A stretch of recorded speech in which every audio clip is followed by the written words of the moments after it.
Fala, gente linda! Beleza? Aqui é o Ricardo, o Japa da redação, e hoje eu trouxe uma discussão social extremamente pertinente de ser feita.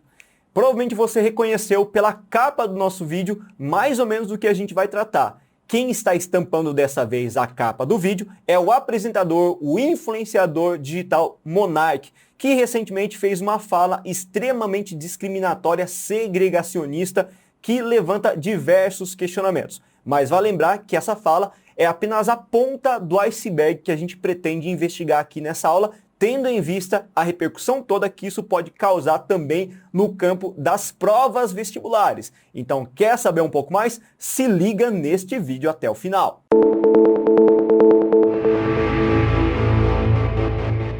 Antes de mais nada, eu peço aquela gentileza para você. Não é inscrito? Se inscreva, ative o sininho de notificações que a gente está apresentando conteúdo semanal quentíssimo para você. Curta, compartilha bastante esse vídeo. Afinal de contas, o nosso sucesso, o nosso crescimento e a continuidade desse conteúdo todo de graça depende justamente desse papel importante que você exerce aqui pra gente. Então, muito obrigado mais uma vez a todos vocês. Para você que está perdidaço nesse assunto, eu vou tentar contextualizar mais ou menos a situação aí para fazer o início desse debate, dessa discussão temática aqui de hoje, tá?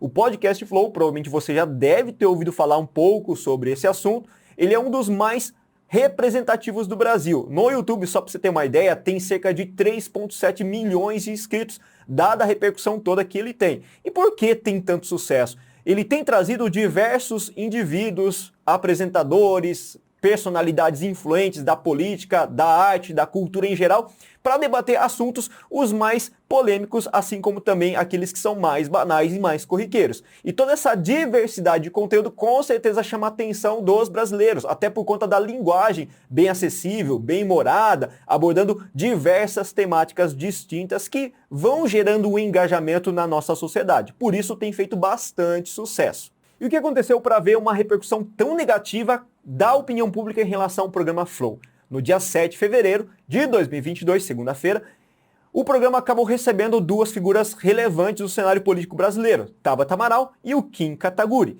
E quando eles discutiam sobre a questão da liberdade de expressão, o Monark teria dito o seguinte, abre aspas, nazista tinha que ter partido nazista reconhecido por lei. Gente, vou repetir aqui, nazista tinha de ter partido nazista reconhecido por lei. Olha só o absurdo que ele teria dito então no programa ao vivo de repercussão nacional.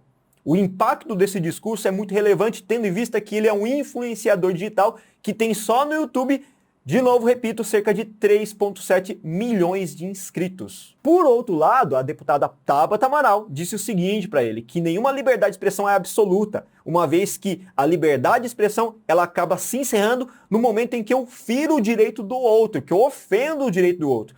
E outra coisa que ela disse também que foi bem pertinente, que o nazismo, como doutrina, como pensamento, como ideologia, ele pregava a sua existência a partir da eliminação do outro. Então não havia como legitimar um discurso, uma ideologia, um partido nazista.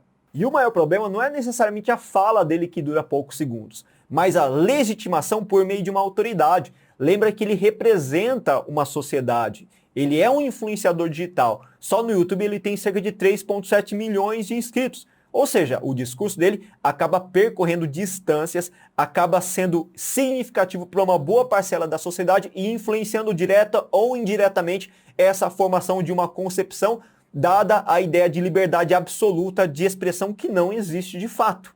E só para vocês terem uma ideia do problema que a gente está falando aqui, abordando nesse momento, segundo a antropóloga social Adriana Dias, que tem doutorado e é especializada nesse assunto, estuda há mais de 20 anos o fenômeno do neonazismo no Brasil e no mundo, nos últimos 2 anos, o discurso neonazista cresceu exponencialmente no Brasil.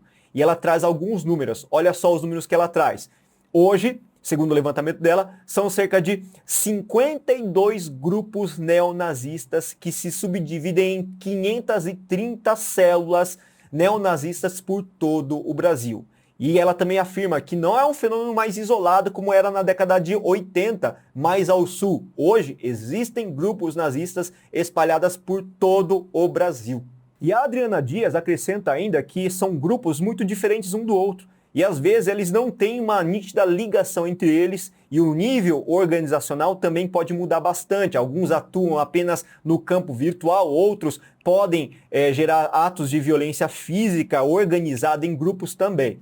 Mas o fato é que todos eles têm algo em comum. Qual é essa unidade, esse elemento em comum?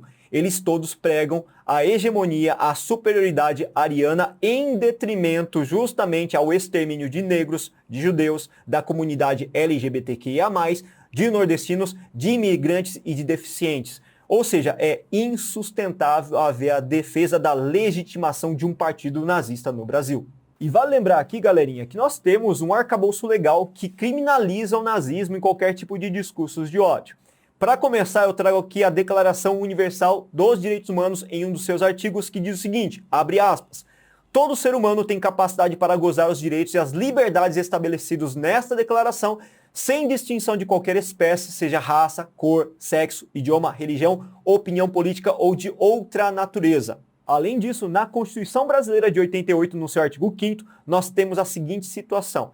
Todos são iguais perante a lei, sem distinção de qualquer natureza, garantindo-se aos brasileiros e aos estrangeiros residentes no país a inviolabilidade do direito à vida, à liberdade, à igualdade, à segurança e à propriedade. E por último, no nosso Código Penal brasileiro, nós temos uma lei específica relacionada a qualquer tipo de manifestação de um discurso da doutrina nazista.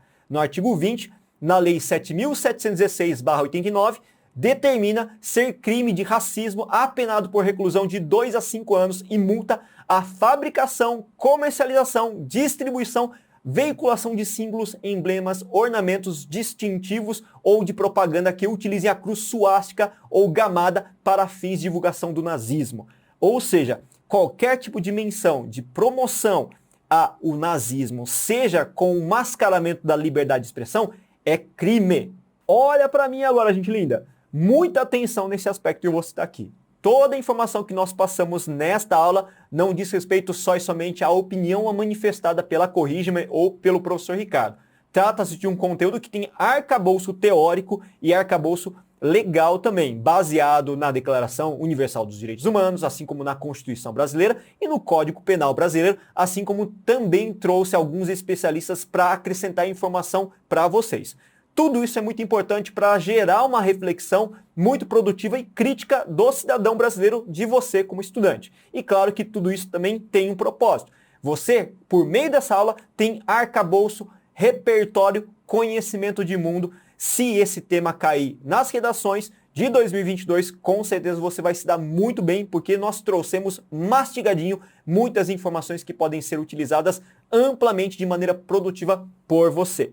Valeu, gente linda, muito obrigado pela paciência, por ter ficado até o final da nossa aulinha, interessado nesse assunto que está muito em alta, que é muito pertinente para você em 2022 e também para a formação na vida. Não se esqueça de acompanhar a gente nas redes sociais, Facebook, Instagram, Telegram, grupo do WhatsApp, porque a gente sempre está postando conteúdo de qualidade. Então sigam a gente, façam isso, que com certeza vocês vão melhorar suas notas de redação também.